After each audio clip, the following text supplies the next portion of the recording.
jamaah yang di dalam sini softnya boleh dimajukan, karena yang di belakang banyak nggak dapat tempat, dimajukan aja. Maju, tadi kan soft sholat, boleh rapat sedikit, terus rapat. Silakan yang sebelah sana masuk.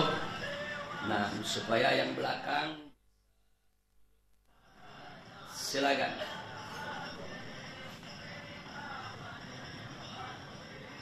Ya, maju. Yang belum dapat tempat silakan duduk. Bismillahirrahmanirrahim. Assalamualaikum warahmatullahi wabarakatuh. Bismillah, walhamdulillah, wassalatu wassalamu ala rasulillah wa ala alihi wa sahbihi wa mawalah. Allahumma anfa'na bima 'allamtana wa 'allimna ma yanfa'una. Allahumma zidna ilma warzuqna fahma wa atina hikmah. Allahumma barik lana fi majlisina hadha birahmatika ya arhamar rahimin. Walhamdulillahi rabbil alamin. Taqabbalallahu minna wa minkum fataqabbal ya karim. Kepada para alim ulama, para habaib, para kiai, para ustadz, para jamaah kaum muslimin dan muslimat rahimakumullah, baik yang hadir di majelis ini pada kesempatan pagi hari yang berbahagia ini, maupun yang mendengarkan langsung dari radio Silaturrahim ataupun radio Rasil ataupun radio Front Pembela Islam Solo ataupun radio streaming FVI, dan juga sekaligus mulai pagi hari ini radio streaming FVI juga menayangkan video streaming. Jadi pengajian kita pagi hari ini juga bisa dilihat langsung. Ada audio videonya, televisi FVI streaming, sehingga bisa diikuti oleh saudara-saudara kita dimanapun mereka berada. Mudah-mudahan kumpulnya kita pada pagi hari ini akan menjadi penyebab turunnya rahmat dan barakah. Amin ya rabbal alamin. Kita lanjutkan kajian kita tentang potret kehidupan para sahabat Nabi Muhammad sallallahu alaihi wasallam, di mana 6 orang sahabat sudah kita paparkan pada 2 pengajian yang lalu. Dan kali ini insya Allah kita akan dapatkan lagi beberapa orang sahabat tercinta radhiyallahu anhum. Hanya kali ini berbeda dengan 2 pengajian yang lalu. Kali ini kita fokus kepada satu kejadian penting yang dialami oleh sahabat yang akan kita ceritakan. Makanya di sini kita tuliskan, di mana judul pada kesempatan pagi hari ini adalah Ajaibus Sahabah. Itu keajaiban-keajaiban tingkah laku para sahabat yang membuat kita kagum, yang membuat kita malu pada diri kita sendiri, yang semestinya mendorong kita untuk bisa mensuri tauladani mereka insya Allah. Nah, yang di sini juga ingin kita ingatkan bagi mereka yang ingin mendalami lebih banyak tentang kehidupan para sahabat, di antara maraji yang kita gunakan pada pengajian kita, pertama adalah kitab Al-Isti'ab fi Asma'il Ashab, karangan Al-Imam Abu Umar Yusuf bin Abdul Bar An-Namri Al-Qurtubi. Kemudian yang kedua yaitu kitab Usudul Ghabah fi Ma'rifatis Sahaba, karangan Al-Imam Abul Hasan Ali bin Muhammad Al-Jazari Ibnul Athir. Sedangkan yang ketiga yaitu kitab Al-Isabah fi Tamyizis Sahaba, karangan Al-Imam Syihabuddin Ahmad bin Ali Ibn Hajar Al-Asqalani. Nah, di sana masih banyak kitab-kitab tarikh dan sejarah yang lainnya yang perlu untuk kita telaah agar kita lebih banyak mendapatkan informasi tentang kehidupan para sahabat Nabi alaihi salatu wassalam. Nah, hari ini yang pertama kali akan kita ceritakan sedikit saja satu cuplikan tentang sahabat Nabi dari kalangan Ansor yang bernama Ubay ibn Ka'ab al-Ansari radhiyallahu ta'ala anhu. Ubay ibn Ka'ab al-Ansari, nama lengkapnya adalah Abu Tufail Ubay ibn Ka'ab ibn Qais ibn Ubaid ibn Zaid an-Najjar. Beliau dari Bani Najjar, salah satu penduduk asli daripada kota Madinah, dan beliau termasuk golongan orang Ansor. Beliau ini dikenal dengan julukan Sahibul Humma. Artinya orang yang selalu meriang, demam badannya. Ada apa dengan julukan ini, saudara? Ada cerita khusus bagi yang bersangkutan. Mari kita telaah dan mari kita ambil hikmahnya. Di mana Ubay ibn Ka'ab radhiyallahu ta'ala anhu pernah suatu ketika bertanya kepada Nabi kita Sayyiduna Muhammad sallallahu alaihi wasallam, di mana beliau mengatakan, ya Rasulullah, ma jazaa'ul humma? Wahai Rasulullah, apakah ganjaran daripada sakit meriang? Jadi kalau ada orang Islam meriang, demam badannya, apa sih ganjarannya dari Allah subhanahu wa ta'ala? Apa jawab Nabi alaihi salatu wassalam? Tujzi'ul hasanati ala sahibiha mahtala alaihi qadamun au daraba alaihi irqun. Jadi kata Nabi alaihi salatu wassalam, meriang yang diderita oleh seorang muslim tersebut akan melahirkan kebajikan-kebajikan, aneka ragam ganjaran pahala bagi yang mengalaminya selama hayat masih dikandung badan, kaki masih bergerak, keringat masih bercucuran, saudara. Itu jawab Nabi. Ternyata seorang muslim kalau terkena meriang, saudara, ada ganjaran tersendiri dari Allah subhanahu wa ta'ala, dengan syarat kalau dia menerimanya dengan ridha dan sabar, bukan dengan keluh kesah. Nah, kemudian apa setelah mendengar itu? Ubay ibn Ka'ab radhiyallahu ta'ala anhu langsung mengangkat tangan berdoa kepada Allah. Bunyi doanya, Allahumma inni as'aluka humma. Ya Allah, aku mohon kepada engkau meriang. Dia minta meriang, saudara. Tapi bukan meriang sembarang meriang. Beliau minta meriang yang bagaimana? Meriang yang la tamna'uni khurujan fi sabilik. Aku minta kepada engkau meriang, ya Allah, tapi meriang yang tidak menghalangiku untuk jihad di jalanmu. Wala khurujan ila baitik, dan juga meriang yang tidak menghalangiku untuk ke rumahmu, untuk ibadah. Wala masjidan nabiyik, meriang yang juga tidak menghalangiku untuk mendatangi masjid nabimu. Itu bunyi doanya, saudara. Dia minta sama Allah meriang. Yang penting itu meriang tidak menghalangi dia untuk jihad, tidak menghalangi dia datang ke Baitullahil Haram di Mekah, rumah Allah, dan tidak menghalangi dia untuk ke masjid Nabi. Itu yang dia minta. Lalu apa yang terjadi?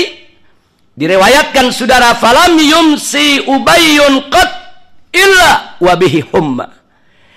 Tidaklah Ubay ini hidup setiap hari, tidaklah beliau itu menyambut siang hari dalam kehidupannya, kecuali setiap hari dia meriang, saudara. Subhanallah. Jadi tiap hari dia meriang, sampai dia wafat dia meriang, saudara. Enggak baik-baik meriangnya. Tapi walaupun dia meriang, tetap dia jihad, tetap dia ke masjid, tetap dia menunaikan ibadah haji, tetap dia melakukan ibadah sesuai dengan doanya kepada Allah subhanahu wa ta'ala. Subhanallah. Kira-kira yang hadir di sini ada yang berani berdoa minta penyakit? Ini namanya berdoa minta penyakit ini, saudara.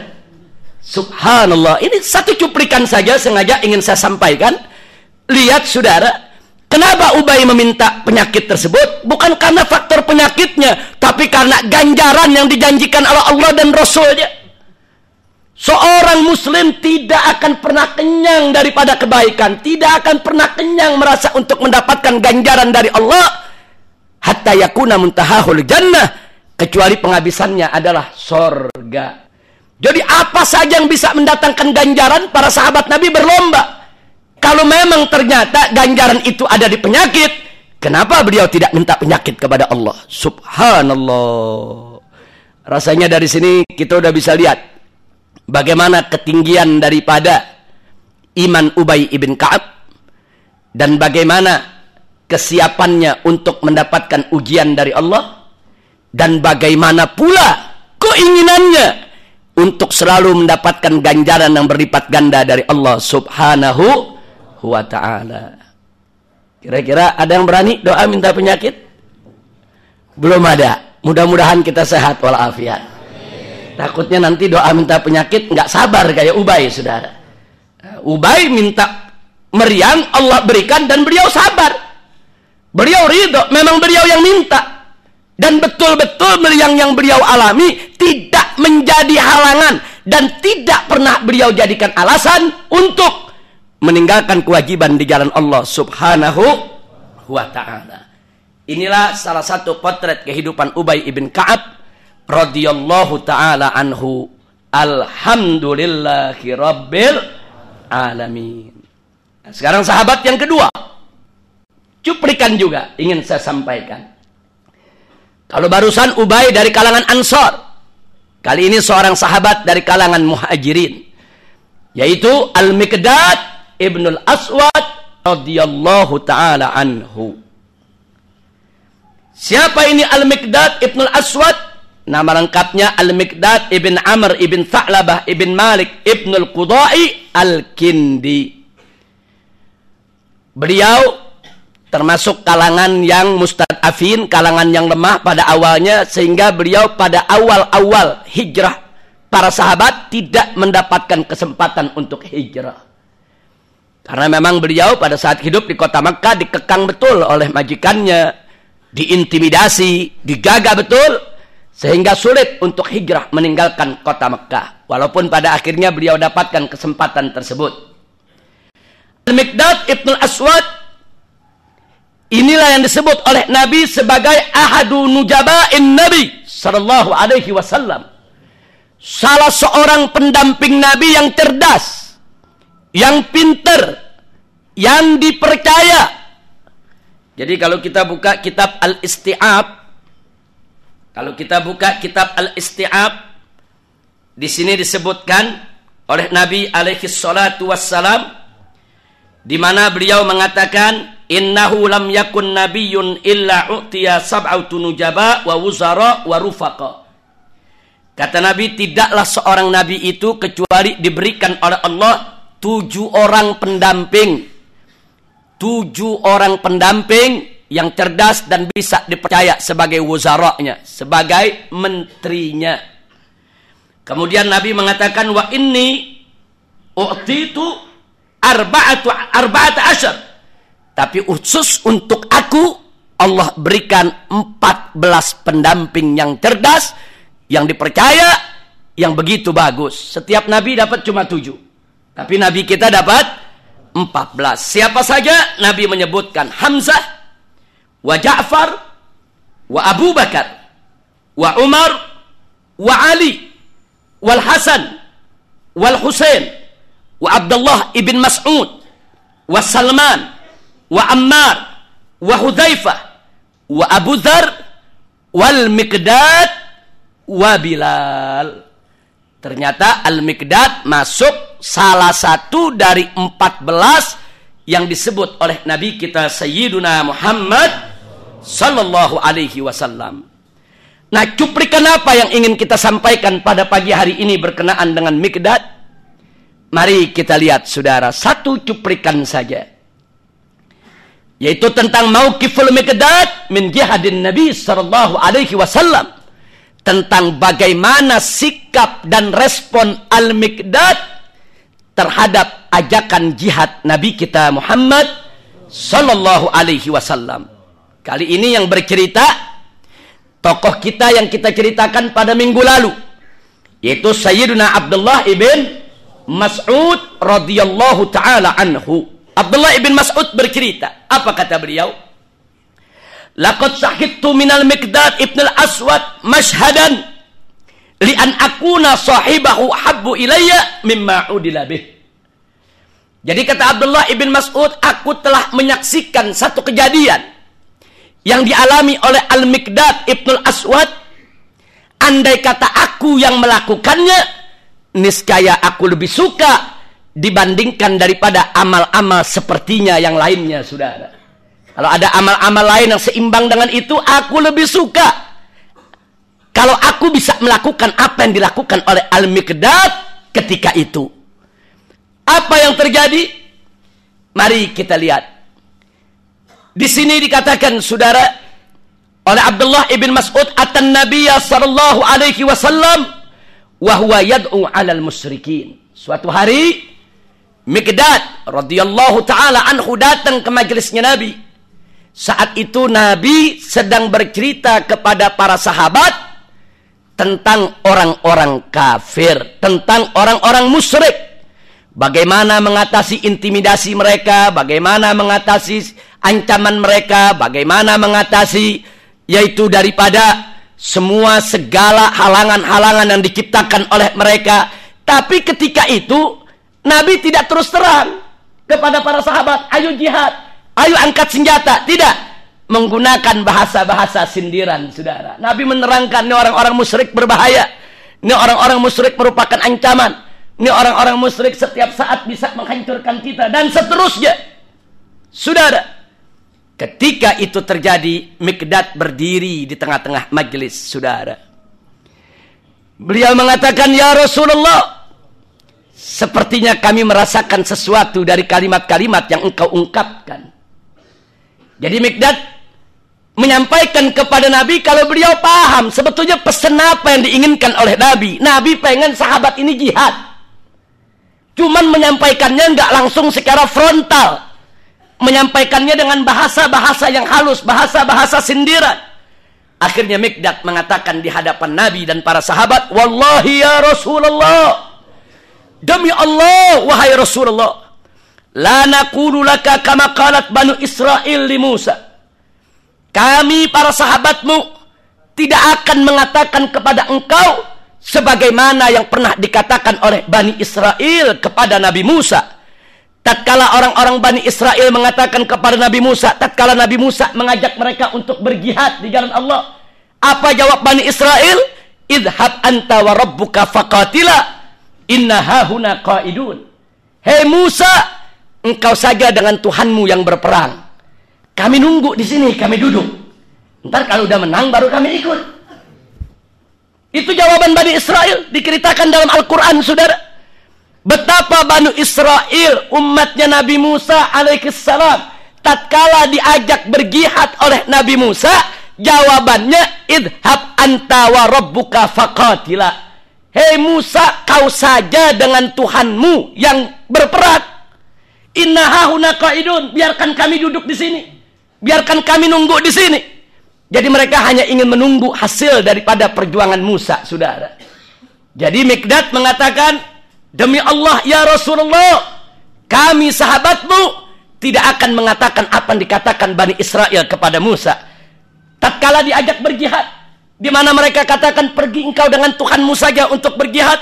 Tapi kami, walakinna, akan tetapi kami ya Rasulullah, nuqatilu an yaminik, kami akan berperang di sisi kananmu, wa an yasarik, dan di sisi kirimu, wa min baini yadik, dan di depan di hadapanmu, wa min khalfik, dan di belakangmu. Itu yang dijawab oleh Miqdad, saudara, sambil bersumpah, demi Allah, kami akan berperang bersamamu, dari kananmu, kirimu, depanmu, belakangmu, akan kami korbankan segala yang kami miliki. Apa kata Abdullah ibn Mas'ud? Begitu Nabi mendengar apa yang disampaikan oleh Al-Miqdad, fara'aitun nabiyya sallallahu alaihi wasallam asraka wajhu. Ketika itu aku melihat wajah Nabi cerah, senang, ridha, luar biasa. Makanya Abdullah ibn Mas'ud iri. Andaikan aku yang mengucapkan itu, aku yang menyebabkan Nabi begitu cerah, begitu senang, begitu ridha, nggak ada amal lain yang lebih aku suka kecuali melihat Nabi senang dengan ucapan yang disampaikan. Subhanallah. Jadi saudara, inilah profil sahabat Nabi. Semua sahabat Nabi seperti itu. Nggak ada sahabat Nabi yang disuruh jihad terus lari. Nggak ada sahabat Nabi yang disuruh jihad kemudian cari-cari alasan untuk menghindar dari kewajiban. Apalagi menjawab seperti jawaban Banu Israel. Nggak ada, saudara. Di mana Nabi perintahkan mereka untuk berjihad, mereka siap untuk melaksanakannya. Nah, ini yang menariknya. Ini awal Nabi mau ajak jihad. Nabi nggak terus terang, saudara. Ayo kita jihad, enggak. Nabi nyindir, cerita-cerita dulu, saudara. Mikdad di tengah-tengah dengar. Ini kayaknya Nabi ngajak jihad ini. Ini kok yang dengar nggak paham-paham ini. Saudara, langsung beliau berdiri. Wallahi ya Rasulullah. Demi Allah, wahai Rasulullah. Kami tidak akan mengatakan apa yang dikatakan Bani Israel kepada Musa. Tidak. Tapi kami akan berperang bersamamu. Dari kananmu, dari kirimu, dari depanmu, dari belakangmu. Perang untuk di jalan Allah, mencari ridha Allah dan ridha Rasulnya. Alhamdulillah. Mudah-mudahan kita diberikan sikap semacam ini. Kita diberikan keberanian semacam ini. Kita diberikan keberanian, kesanggupan, kemampuan, kemauan untuk berjihad di jalan Allah. Dimanapun posisi kita, mau di depan, di belakang, samping kanan, samping kiri, untuk menegakkan agama yang dibawa oleh Nabi Muhammad sallallahu alaihi wasallam. Nah, baik ya ikhwan, itulah Al-Miqdad. Sengaja cuplikan itu yang ingin saya ambil karena cuplikan itu sangat terkenal di kalangan sahabat dan terkenal di kalangan para tabi'in dan tabi'in. Kalau mendengar nama Miqdad, semua ulama ingat bagaimana dahsyatnya ucapan Miqdad yang membuat akhirnya para sahabat begitu dengar Miqdad, saudara, bersumpah sedemikian rupa dan Nabi senang, akhirnya takbir bergema di sekitar Nabi. Takbir. Sallu ala Nabi. Mudah-mudahan kita termasuk yang menyenangkan hati Nabi, yang membuat cerah wajah Nabi. Nah, bagaimana cara membuat senang Nabi, cerah wajah Nabi? Seperti apa yang dilakukan oleh Miqdad, di mana kita siap untuk mengorbankan apa saja yang kita miliki untuk menegakkan Islam yang dibawa oleh Nabi Muhammad sallallahu alaihi wasallam. Baik, kali ini kita kembali ke seorang Ansor. Tadi pertama Ansor, kedua Muhajir, sekarang Ansor lagi. Siapa yang ketiga? Umair ibnul Humam al-Ansari. Umair ibnul Humam al-Ansari, nama lengkapnya adalah Umair ibnul Humam ibnul Jamuh ibn Zaid ibn Haram As-Salami, di mana beliau salah seorang sahabat Nabi kita Muhammad sallallahu alaihi wasallam, dan beliau adalah awwalu qatilin qutila minal ansor fil Islam, yaitu orang Ansor yang pertama kali mati syahid di jalan Allah. Orangnya masih muda, saudara, anak muda yang pertama kali mati syahid dari kalangan Al-Ansor, yaitu yang senantiasa membela Nabi kita Muhammad sallallahu alaihi wasallam. Mari kita lihat bagaimana beliau ini syahidnya. Bagaimana beliau itu terbunuh sebagai seorang syahid di hadapan Nabi kita Sayyiduna Muhammad sallallahu alaihi wasallam. Kejadian itu kejadiannya di perang Badar. Kejadiannya di perang Badar. Mari kita bacakan sedikit cuplikannya, saudara.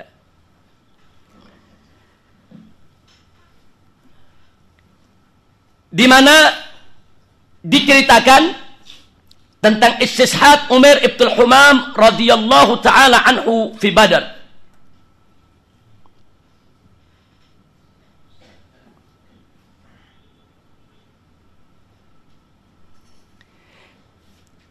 Kita bacakan.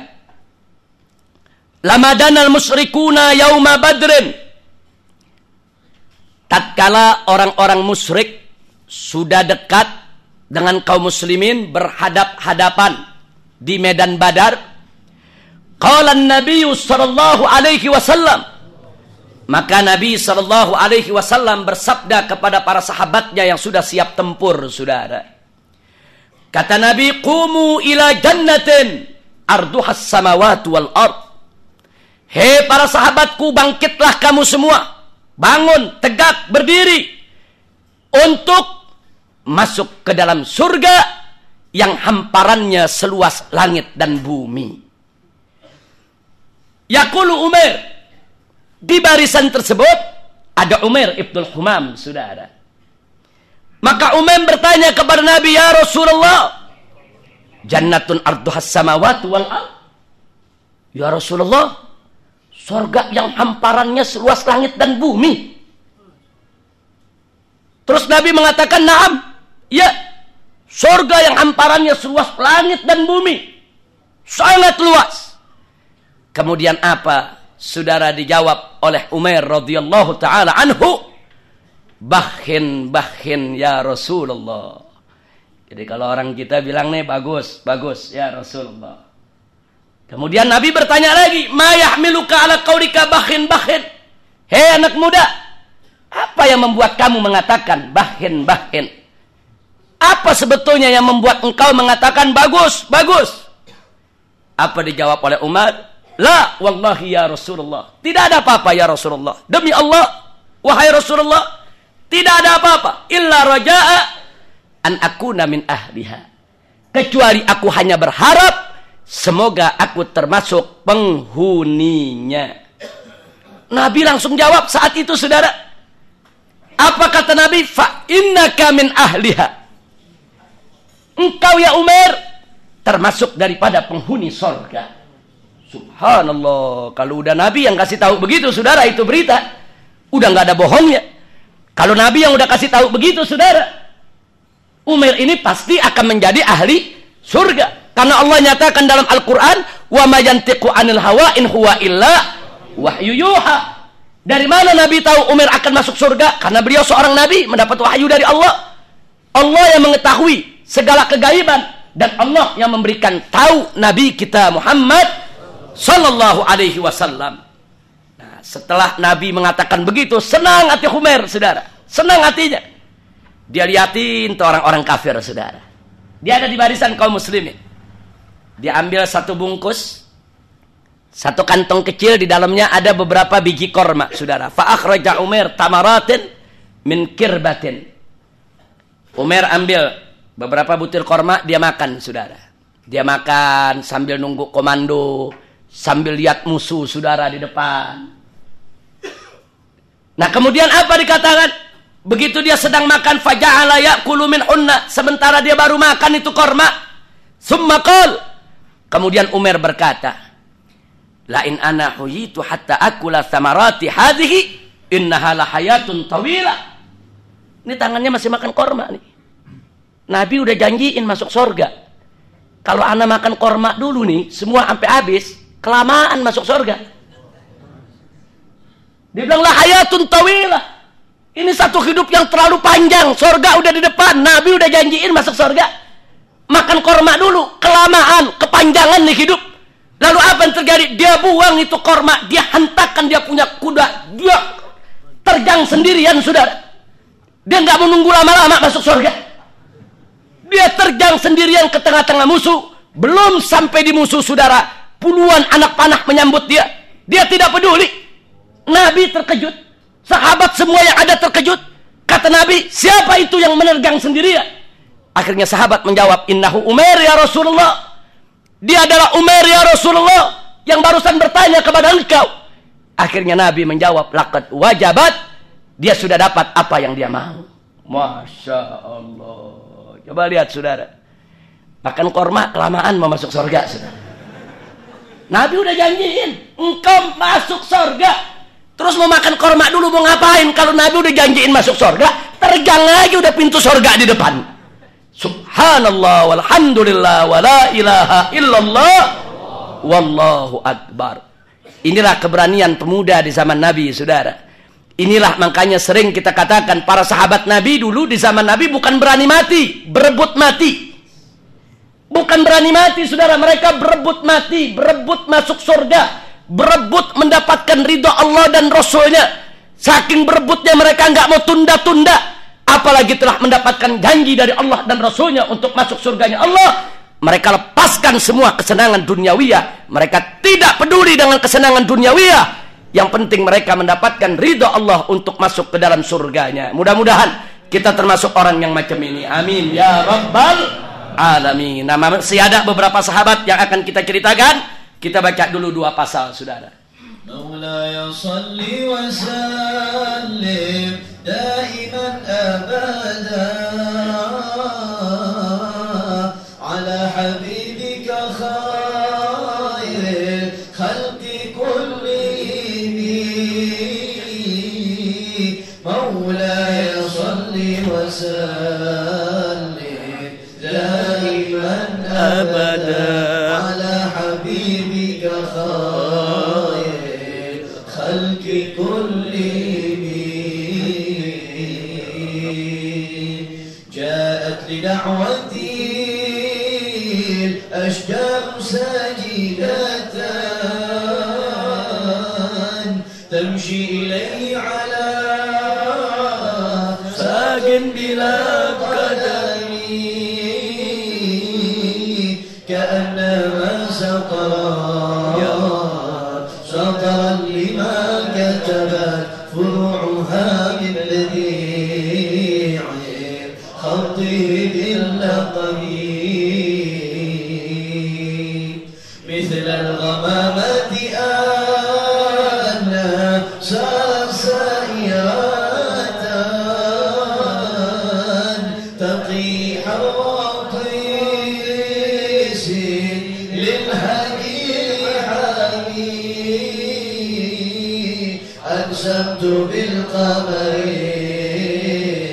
منشكئ له من قلبه نسبة مبرورة القسم وما حوى الغرب خير ومن كرم وكل طرف من الكفار عنه عمي والصدق في الغار والصديقون لم يرما وهم يقولون ما للغار من آلبي ظنوا الحمام وظنوا العنكبوت على خير البرية لا تنسج ولم تعمي وقاية الله آيات عن مضاعفة من الدروع وعان على من الهضم ما سمن الدار ضائما واستجرت به إلا وملت جوارا منه لم يرامي ولا التمست غناء دارين من يدي إلا استلمت الندى من خير مستلمين لا تنكر الوحي من رؤياه إن له قلبا إلى نعمة عينان لم ينامي وذاك حين بلوغ من نبوته فليس ينكر فيه حال محتالب تبارك الله ما وحي بمكتسب ولا نبي على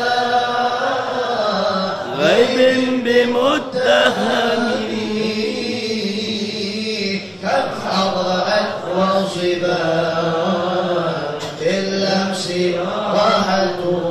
وأطلقت ألبان من ربقة الأمم وأحيت السنة شبأ دعوته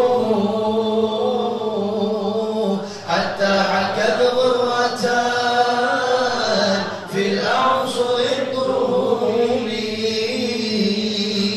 بعارض الجدال خلت البطاح بها سيلا من اليم أو سيلا من العالمين مولاي صل وسلم دائما أبدا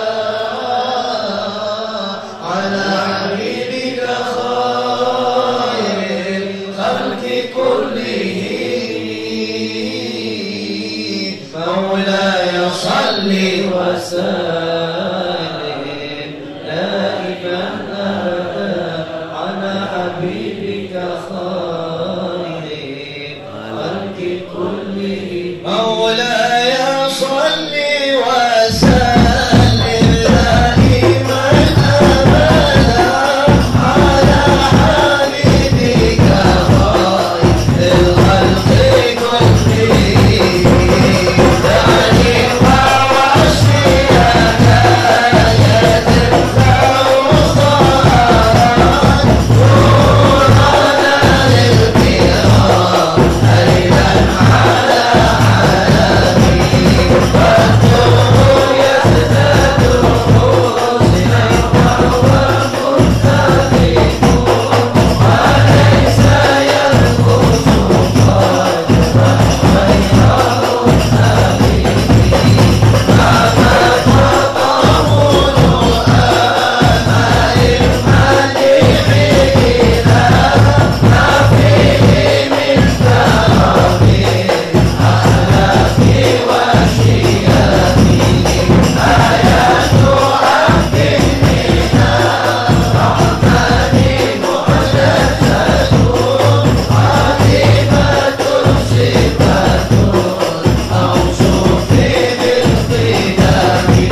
على النبي اللهم صل وسلم وبارك عليه وعلى آله وأصحابه بسم الله والحمد لله والصلاة والسلام على رسول الله وعلى آله وصحبه ومواله. Baik ya ikhwan, kita lanjutkan tokoh kita yang keempat pada pagi hari ini, yaitu lagi-lagi seorang dari kalangan Ansar yang bernama Thabit bin Qais radhiyallahu taala anhu. Thabit bin Qais ini dari kalangan Khazraj, salah satu penduduk asli daripada kota Madinah. Julukan yang beliau dapat adalah Khatibu Rasulullah sallallahu alaihi wasallam. Thabit ibn Qais ini terkenal suaranya lantang, bahasa Arabnya fasih, cara bicaranya bagus betul, sampai-sampai beliau sering dijadikan sebagai juru bicara Nabi kita Muhammad sallallahu alaihi wasallam. Jadi kalau di sana ada Hasan ibn Thabit radhiyallahu taala anhu yang disebut syairu Rasulullah, penyairnya Rasulullah, di sana juga ada Thabit ibn Qais yang disebut khatibu Rasulullah, penceramahnya Rasulullah sallallahu alaihi wasallam. Nah, kemudian saudara, ada satu catatan yang perlu kita nukilkan di sini, bahwa suatu ketika Thabit ibn Qais radhiyallahu taala anhu yang selama ini selalu duduk di samping Nabi, duduk di majelis Nabi, tidak jauh dari Nabi, karena kalau dalam beberapa event ada sambutan-sambutan beliau yang diperintah oleh Nabi, karena kebagusan bahasanya, kelantangan daripada suaranya yang luar biasa. Suatu waktu beliau hilang dari majelis Nabi Muhammad sallallahu alaihi wasallam. Beliau tidak hadir. Sehari, 2 hari, 3 hari, beberapa kali nggak hadir. Nabi tanyakan kepada sahabat, "Man ya'tini bihi? Man ya'tini bi khabari?" Siapa yang bisa menyampaikan kepadaku tentang kabar daripada Thabit ibn Qais? Kemana dia hilang? Ternyata setelah dicari, saudara, hilangnya dia berkenaan dengan turunnya wahyu Allah kepada Nabi alaihi salatu wassalam dalam surat Al-Hujurat ayat 2, di mana Allah menyatakan faqala ta'ala ya ayyuhalladzina amanu la tarfa'u aswatakum fawqa sautin nabi. Hei orang-orang yang beriman, jangan sekali-kali kamu meninggikan atau mengangkat daripada suara kamu sekalian di atas suara Nabi Muhammad sallallahu alaihi wasallam. Dalam ayat ini ada ancaman. Barang siapa yang mengangkat suaranya di atas suara Nabi, lebih keras daripada suara Nabi, maka amalnya akan dibatalkan oleh Allah dan dia akan masuk neraka jahanam. Begitu ayat ini turun, Thabit ibn Qais nggak berani lagi datang ke majelis Nabi, saudara. Karena begitu ayat ini turun, beliau pulang ke rumah, nggak boleh suara lebih keras dari suara Nabi. Selama ini suaranya paling keras. Kalau Nabi udah suruh bicara, suaranya kan paling lantang, suaranya keras, saudara. Lebih keras daripada suara Nabi alaihi salatu wassalam. Dia ketakutan, jangan-jangan ini ayat turun buat negor dia, saudara. Dia takut. Dia nggak berani datang lagi. Nah, akhirnya begitu ketemu seorang sahabat, sahabat tanya, "Kenapa ya Qais, ya Thabit, kau tidak datang?" Sedih dia. "Bagaimana aku tidak sedih? Allah nyatakan amalnya batal dan dia masuk neraka. Amalku batal, aku akan masuk neraka. Suaraku di atas suara Nabi." Nah, berita itu akhirnya disampaikan oleh si sahabat yang bertanya tadi kepada Nabi, "Ya Rasulullah, diceritakan kenapa Thabit ibn Qais ini tidak ada di majlis beberapa hari?" Begitu dengar hal tersebut, saudara, apa kata Nabi kepada orang tersebut? "Idhab ilaihi faqullahu lasta min ahlin nar walakinnaka min ahlil jannah." Kau pergi, temui dia, sampaikan ke dia bahwa sesungguhnya engkau ya Thabit bukan penghuni neraka, tapi engkau adalah penghuni surga. Ternyata ayat tadi turun bukan buat negor Thabit ibn Qais. Ayat itu turun untuk menegur orang-orang munafik yang kadang-kadang suaranya tidak sopan di hadapan Nabi, saudara. Suaranya lebih tinggi daripada suara Nabi. Suaranya menunjukkan mereka tidak punya adab. Sedangkan Thabit ibn Qais suara tinggi bukan suara tidak punya adab kepada Nabi, tapi dalam rangka untuk menyampaikan kalimatul haq, dan itu pun diperintahkan oleh Nabi alaihi salatu wassalam. Nah, jadi Anda bisa lihat bagaimana hati-hatinya para sahabat Nabi, saudara. Takut setiap ada ayat yang turun, mereka introspeksi diri. Mereka selalu melakukan evaluasi. Ini yang ditegur saya atau bukan? Kalau saya yang ditegur, berarti saya harus memperbaiki diri. Nah, inilah sikap daripada sahabat Nabi kita Muhammad sallallahu alaihi wasallam. Nah, Thabit ibn Qais bukan hanya sikapnya yang sedemikian rupa, wara, takut kepada Allah, takut menyakiti Nabi, takut kurang ajar kepada Nabi sallallahu alaihi wasallam, tapi juga pengorbanannya untuk Islam, saudara, tidak diragukan lagi. Salah satu cuplikan kisahnya saya ingin sampaikan pada kesempatan pagi hari ini, yaitu tatkala perang terjadi antara kaum muslimin melawan pasukan Musailamah Al-Kadzdzab. Begitu terjadi pertempuran yang dahsyat, saudara, kana Thabit amiran li jundil ansar fi ma'rakatil Yamamah.